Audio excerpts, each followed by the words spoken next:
માયાભાઈ આહીરના ચાહકો માટે સારા સમાચાર સામે આવ્યા છે। તેમની તબિયતમાં સુધારો આવ્યો છે। તેમનો એક વિડીયો સામે આવ્યો છે કે જેમાં તેઓ જણાવી રહ્યા છે કે કોઈએ ચિંતા કરવાની જરૂર નથી, હું રેડી છું। કડી તાલુકાના જુલાસણ ગામે સોમવારે રાત્રિ દરમિયાન માયાભાઈ આહિર સહિતના કલાકારોનો લોક ડાયરો યોજાયો હતો। આપને જણાવી દઈએ કે જેમાં અચાનક જ ચાલુ ડાયરામાં માયાભાઈ આહિરની તબિયત લથડતા તેઓને અમદાવાદની હોસ્પિટલ ખાતે સારવાર હેઠળ ખસેડવામાં આવ્યા હતા।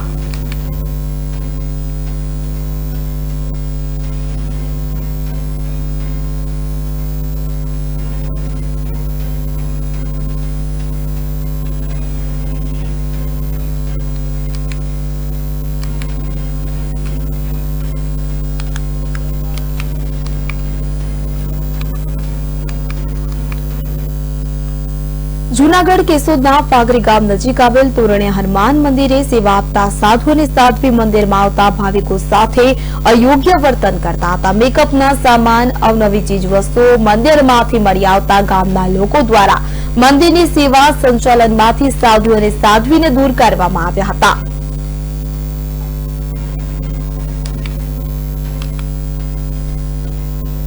કેશોદના પાગરી ગામ નજીક આવેલ તોરણીયા હનુમાન મંદિરની ઘટના તો આપને જણાવી દઈએ કે સાધ્વીના ખરાબ વર્તનની જાણ થતાં જ સેવા આપતા સાધુ અને સાધ્વી મંદિરમાં આવતા ભાવિકો સાથે અયોગ્ય વર્તન કરતા હતા। તો મેકઅપનો સામાન પણ તેમના રૂમમાંથી મળી આવ્યો હતો। તો મેકઅપના સામાન સાથે જ અવનવી ચીજવસ્તુઓ મંદિરમાંથી મળી આવતા ગામના લોકો દ્વારા મંદિરની સેવા સંચાલનમાંથી સાધુ અને સાધ્વીને દૂર કરવામાં આવ્યા હતા। તો તોરણીયા હનુમાન મંદિરનો આ બનાવ